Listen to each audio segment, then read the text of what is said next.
963, excuse me, we'll turn to Delegate Allen, House Bill 1139, Motor Vehicles Intelligent Speed Assistance Systems Pilot Program Establishment.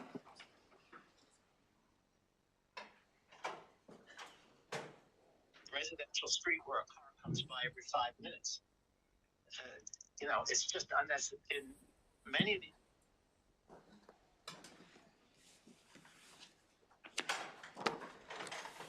All right. Mr. Chair, Madam Vice Chair, friends, colleagues, my name is Delegate Nick Allen. I'm here to talk to you today about my bill and testify in support of House Bill 1139.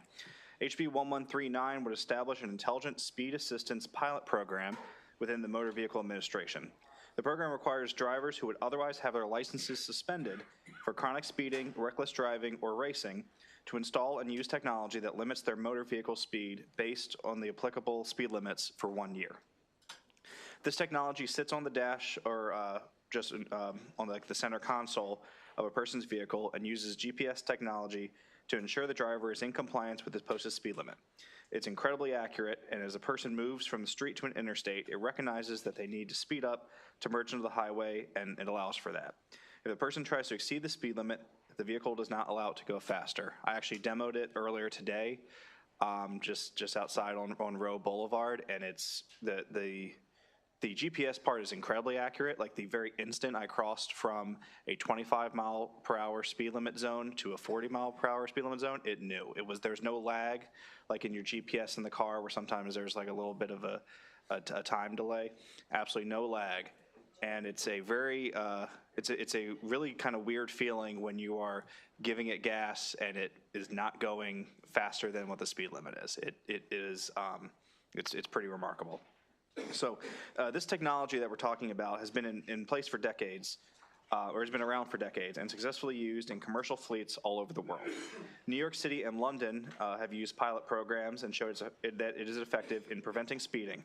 Last year, the District of Columbia was the first to require this technology for use with chronic speeding offenders, and just this past week, or this week that we're in, the Commonwealth of Virginia passed similar legislation.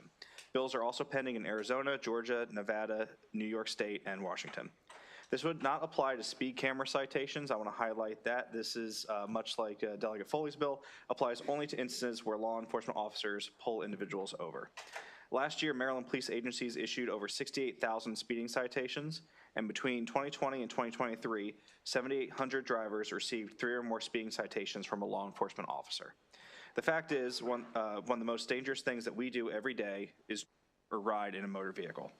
One of the biggest threats to our roads is speeding, which is attributed to an average of more than 8,000 crashes that have resulted in more than 3,300 injuries and 99 fatalities, according to the Maryland Motor Vehicle Administration. And I know that this committee specifically, and the General Assembly in general, is committed to that Vision Zero goal. To be frank, Maryland also has some of the least safe drivers in the nation. I think we have a reputation for that. Maryland's often in the news for devastating high-speed crashes in excess of 100 miles per hour that kill and severely injure innocent people. Under existing law, the penalties for speeding, reckless driving, and racing are fines and license suspension. This is a real burden for people who have their licenses suspended. It prevents them from getting to and from work, driving their kids to school, and other important tasks. The fact is, we know that many people continue to drive anyway, even after their licenses are suspended. According to the MVA, they estimate around 75% of people who have suspended license just continue driving. The device that we're talking about here is programmable. It can be set to the speed limit or even to a few miles an hour above it. The device features an override button that could be used occasionally for safety, such as in a no merge zone on a highway or if someone else is driving the vehicle. The cost of the device is similar to the ignition interlock program that stops people from driving when they're drunk, the breathalyzer system. It costs about $4 a day, and for people who qualify, the MVA fee who qualify as indigent, the MVA fee will be waived, and manufacturer will offer a 50% off the monthly lease fee, which mirrors the successful ignition interlock program for people with DUIs. It is used for compliance and monitoring purposes only and is never shared externally, and all the data belongs to the MVA. HB 1139 is supported by at least 17 traffic safety groups, and I view this as a win-win innovative solution to a very real and deadly problem as we continue to pursue Vision Zero.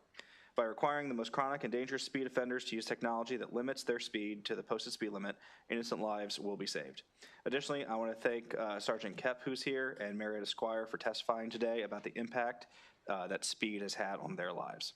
Finally, the amendments I have requested are technical and would ensure that Maryland stays within the requirements of federal law for commercial drivers.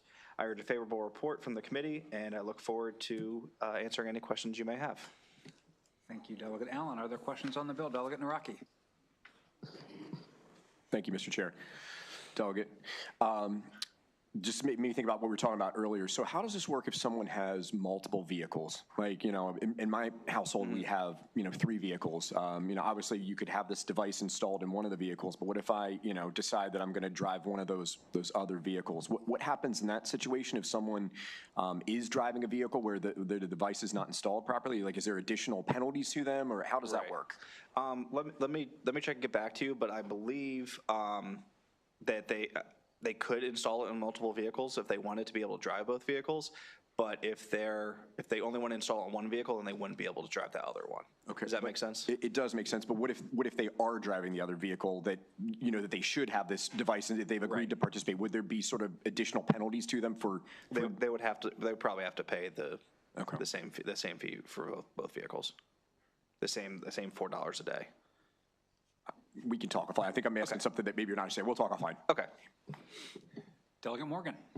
Thank you, Mr. Chair. Doug, it's an interesting bill, and I think everybody knows how I feel about speeders. Yes. I think it follows what Doug Nowacki said about if you have 3 cars and 1 driver, yet it seems, I think you're sort of rewarding somebody who's being penalized. And I'm wondering if somewhere along the way, that the penalty of that $4 a day could be increased. So they're feeling, you have to feel some pain. Right. And this particular pain is you can still drive, you just can't speed. But, and you pay a fine, and some people pay a fine, some people don't. It's sort of going back to what Delegate Foley was talking about, going in and out of cities. But maybe you have to feel some pain besides, if you want to drive and you've already been breaking the law, it seems like the $4 a day is nothing compared to what it could be. Yeah, that's a really interesting point. I mean, I'd be open to something like that. I mean, I think, but I think also part of this is, again, if we want someone to be safe while they're driving, we don't necessarily want them to, like, if it were something astronomical, if it would be, $10 a day, so $300 a month, that might be insurmountable for someone. So someone who, is trying to keep their job and trying to get their kids to school or whatever, they might just take the license suspension in that case and just continue driving on a suspended license. So that's I think that's the needle we kind of need to thread here, right? Is I agree on the pain point and like the accountability point, but we also don't want to take it to such a level that this basically, unless they're forced to by a judge, make it so that they just say, just suspend my license anyway, and they take their chances. You know what I mean? Yeah, thank you. Delegate Davis. Mr. Chair, my question is on the technology. Is it readily available? Is it one company? Is it a Maryland company? What do you know about that? I don't know how many companies offer this. I know the technology is readily available. I know there's a number of different companies that do it. Like I used to work in fleet management when I worked for a food and beverage company, and most of our over the road truckers had similar devices installed in their cabs. So for commercial purposes and for logistics purposes, this technology has been around for quite some time, but the use of it for personal vehicles as a punishment for speeding is what's new here. Thank you. Okay, I do not see any further questions for the sponsor. We're going to bring up a panel of favorable witnesses: Sergeant Kep, Montgomery County Police Department; Marietta Squire, Families for Safe Streets; and Regina Ali, AAA Mid-Atlantic.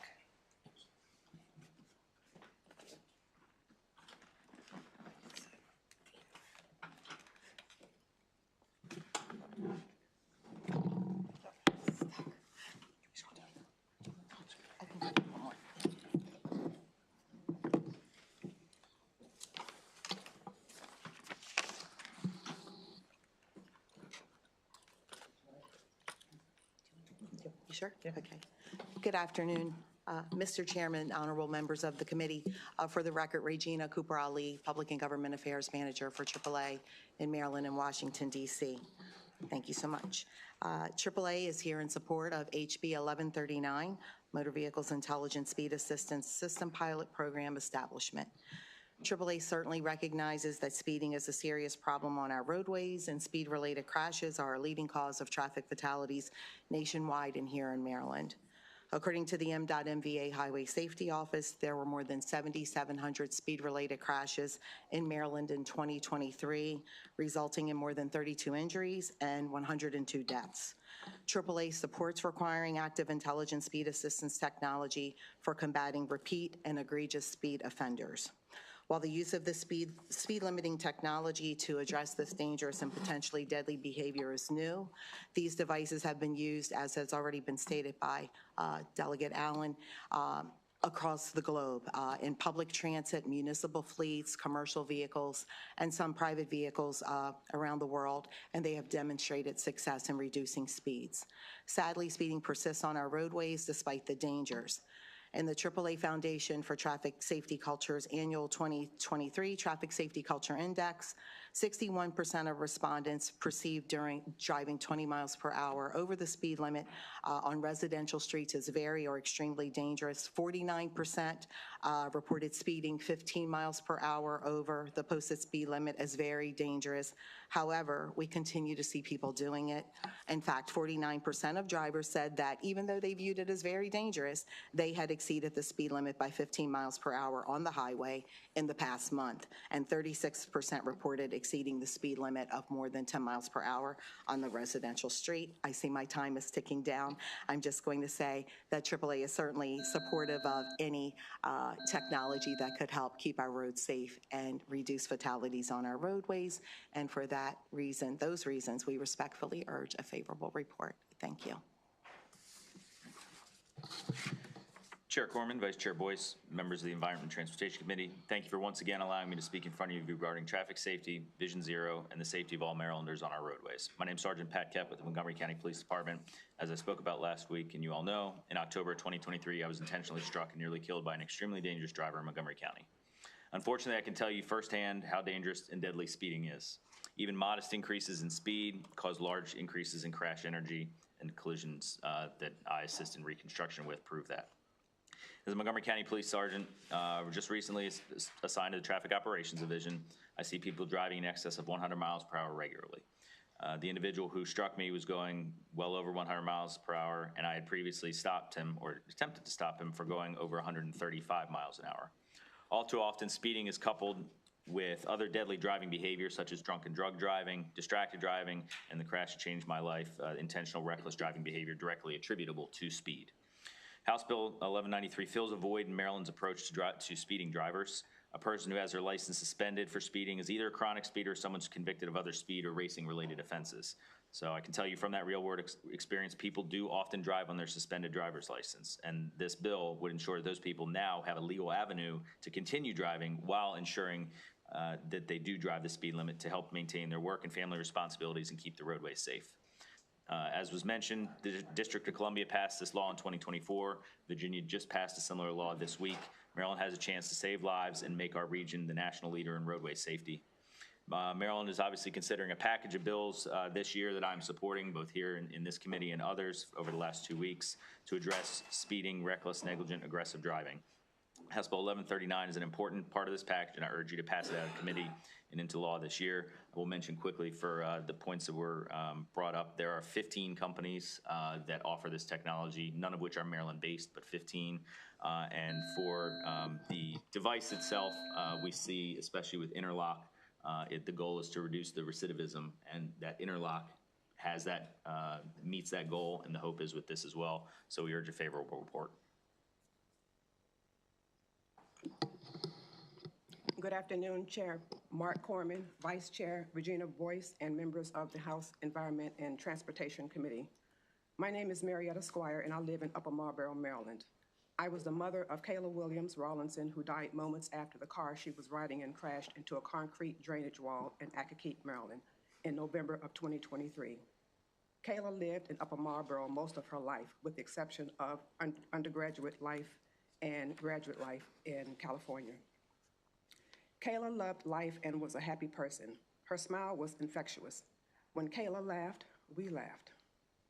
Kayla made such an impact on those in her orbit that her graduate school is establishing a memorial for Kayla in the Behavioral Health Building, where a bench has been purchased and will be placed. The bench will provide a peaceful place for current and future students to study and also read testimonies from various classmates and faculty about Kayla's impact on the school, students, and her clients. The testimony will be an inspiration to anyone feeling the rigors of academia and pressures to give up. On the night of the crash, Kayla and her boyfriend were riding in a car driven by a reckless driver who was in town visiting his family in Maryland during the Thanksgiving holiday. The driver, DeAndre Gross, grew up in Maryland, and it is where he spent most of his life. Kayla's boyfriend introduced her to the driver the night of the crash, and the driver said to Kayla and her boyfriend, "Leave your car parked, I'll do the driving." The driver failed to mention his many driving offenses: a DUI, multiple charges for driving on a suspended license, reckless driving, driving on a suspended registration without tags, an uninsured vehicle, and most egregiously, he was driving without a license the night of the crash because his license had been revoked. That fateful night ended with the driver speeding 80 miles per hour in a 30 miles per hour school zone. Hitting the concrete wall moments later, Kayla's last words were, "You are leaving the road." Also that night, the driver had been pulled over for speeding. In conclusion, common sense is free, and action on House Bill 1139 will be costly. Intelligent speed assistance is tremendously important, and I'm hopeful Kayla's story will inspire legislators to pass this common sense safety measure. Thank you for allowing me to speak today. And Sergeant Kep and Ms. Squire, thank you for turning, such horrible personal experiences into sort of a call to action for all of us. I know that's not easy to do, but it does make a big difference. I'm not sure who the fourth person is there. She's with me. Okay, great. Are there any questions for this panel? Okay, thank you all again. We are going to turn to some virtual favorable witnesses. We'll bring back John Sang, Maryland Coalition for Roadway Safety.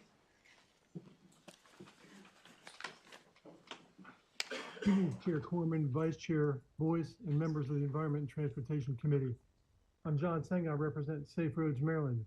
I urge your support for House Bill 1193, which debuts the Intelligent Speed Assistance ISA System Pilot Program, a proven high-tech remedy to treat Maryland's epidemic of habitual speeding. Too many drivers treat our roads as their personal raceways. They persist in cold stone numbness to standing legal deterrence, disregarding the safety of others. These addicted speeders show an inability or unwillingness to control their actions behind the wheels of vehicles weighing 4,000 to 6,000 pounds or more. Their behavior leads to crashes, injuries, and fatalities. And the victims, well, they're not other people. They're our neighbors, our families, and ourselves, and people in the room, as we've just heard. Honorable members of ENT, there's no such thing as other people. License suspension alone is not enough because many offenders, as we've heard, continue to drive illegally. Now, right before you, HB 1193 offers a better path, intelligent speed assistance technology that actively prevents excessive speeding at the source. This approach has demonstrated remarkable success in London, New York, and in private fleets, reducing speed violations to as low as 1% to 3%. So, since there's no such thing as other people, who now at this hearing who cares deeply about your family, your friends, and even other people would still agree to take a pass on HB 1193 and, I don't know, just hope that the speeding addicts out there actually care in the least how much your loved ones mean to you or me? Maryland has an opportunity to lead in road safety, innovation, and lead in reducing roadway killings. I urge you to support HB 1193 and issue a favorable report. Thank you. Thank you. We'll bring up Mindy Baden.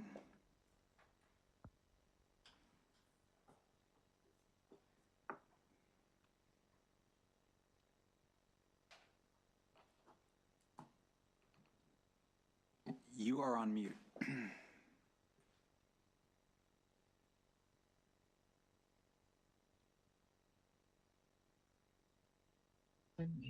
Okay, here we go. All right. I'd like to thank Chair Corman, Vice Chair Boyce, and the Environment and Transportation Committee for giving me the opportunity to speak here today. And I want to express my condolences to Kayla's family. This is a photo of my son, Brett. He died 5 years ago as he was crossing the street to meet some friends for dinner. He's a reminder of why we're here today and why passing legislation to change the behaviors of aggressive drivers is so important. Speeding is one of the leading causes of traffic crashes in Maryland. In recent years, there's even been a surge in the number of pedestrian and bicyclist fatalities. For every 10 miles an hour over 50 miles an hour that a vehicle travels, the probability of death or serious injury doubles. I believe House Bill 1139 is crucial for enhancing road safety. We have Noah's Law, which requires people arrested for drunk driving to install ignition interlock systems in their vehicles. We need intelligent speed assistance systems to limit the top speeds of vehicles for those drivers who consistently excessively speed. The use of this technology will prevent speeding and reduce the risk of serious crashes. Those stopped for excessive speeding typically have been stopped multiple times for the same offenses. This is unacceptable. The ISAs will help ensure public safety by causing drivers to travel within the posted speed limits. It will be one more tool to ensure the safety of law-abiding Maryland citizens who use our roadways for driving, walking, or bicycling. And the use of ISAs will help to advance the goals of our Vision Zero programs. I am requesting that the Environment and Transportation Committee submit a favorable report for House Bill 1139. Thank you. Thank you very much. We will turn to Cameron Road.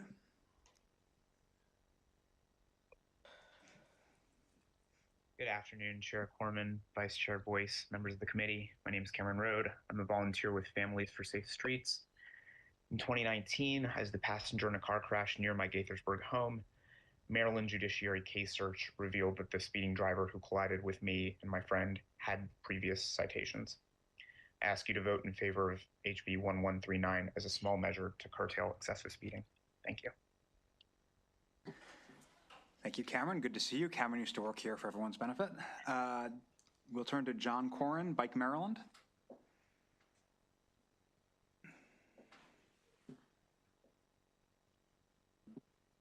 Hi, John Corrin, Bicycle Advocates for Annapolis and Anne Arundel County. Today speaking for a coalition of advocates from across Maryland under the Bike Maryland umbrella. Chair Corman, Vice Chair Boyce, members of the committee. I will just double down on how important this is to vulnerable road users who are traveling outside of a vehicle, people on foot, on bike, disabled people using assistive devices. Last year in Maryland, over 570 people were killed on our roadways. More than 40% of them were vulnerable road users. I would just ask that you a favorable report on this and a variety of other bills that utilize technology, increase penalties, and provide other countermeasures to the deadly epidemic of road violence on Maryland roads. Thank you. Thank you. We will turn to Callie Crumpus, Washington Area Bicycle Association. Good afternoon, Chair Corman and members of the committee. I'm Callie Crumpus, and I'm with the Washington Area Bicyclist Association. We're a regional membership organization that envisions a just and sustainable transportation system where walking, biking, and transit are the best ways to get around. As John mentioned, your agenda today is full of safety improvements for vulnerable road users. And of course, we support speed limit reductions, prohibitions against stopping, standing, or parking in bike lanes, and penalties for drivers endangering vulnerable road users. We're also excited about the safety improvements through House Bill 1139 to establish an intelligent speed assistance system pilot program. We all know that speeding is deadly, and we've heard heart-wrenching stories already today. Excessive speeding increases vehicle stopping distances and reduces the amount of time a driver has to react in a dangerous situation to avoid a crash. It also reduces the ability of road safety structures like guardrails, median dividers, and concrete barriers to protect vehicle occupants in a crash. Drivers who repeatedly speed are disproportionately responsible for deadly crashes. A study in New York City found that of all deadly crashes in 2022, more than 35% were caused by the population of drivers who accumulated 6 or more speeding tickets in a year, despite being around 5% of drivers. Implementing ISA, along with other safety improvements in Maryland, would help address the more than 8,000 crashes attributed to speeding in Maryland between 2020 to 2023, which resulted in 3,300 injuries and 99 fatalities, according to the Maryland Highway Safety Office. We urge a favorable report on House Bill 1139, and we thank you for the opportunity to testify. Thank you so much. Are there any questions for this witness? Delegate Lehman. Question for the sponsor, but he's not in the room. Okay, we'll can send him an email. Well, and I don't know if any of the other witnesses can answer this, but the question, it came about from a conversation I had with someone who years ago had gotten however many DUIs or DWIs so that it got to the point where he was required to have the ignition lock technology. But he pointed out to me that I guess always that technology is only installed on one single car, and that any individual that's subject to that can avoid it, whether intentionally or unintentionally, by driving another car and that the family might own or a friend might own. And so I wondered how this bill would contemplate a situation like that. Would it, are these devices mobile, or once they're installed, that's it? They stay with that one vehicle for that 1 year period. And if that hasn't been contemplated, I would suggest that it should be. That's a good question. I think they asked the same thing about the technology on multiple cars, and so it is on the record and surely can be brought up in subcommittee. Are there any other questions? Hearing none, that ends the bill hearing for HB 1139. Call